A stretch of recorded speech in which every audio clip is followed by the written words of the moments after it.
பாப்பா விஜய். என்ன ஐயரே, கோயில டெக்கரேஷன்லாம் பலமா இருக்கு. சாயந்தரம் ஏதாவது விசேஷ பூஜை இருக்கா என்ன? அதெல்லாம் ஒண்ணும் இல்ல தம்பி. அலங்காரம் பண்ணது கூட நம்ம ஆளுங்க இல்ல. அதோ அந்த பொண்ணுதான். வேலை கிடைச்சா இதெல்லாம் பண்றதா வேண்டிண்டாளா.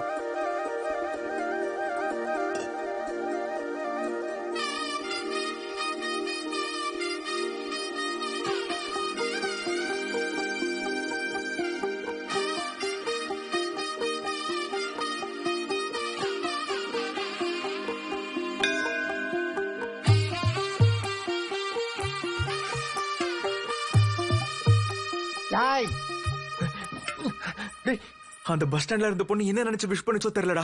உண்மையிலே அவளை விட சூப்பரான பொண்ணு கிடைச்சிருக்காடா.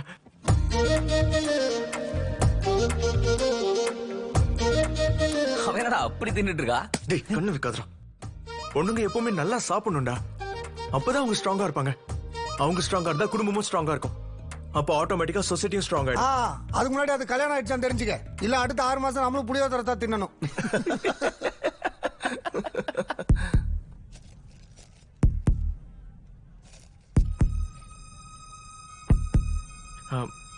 என்னங்க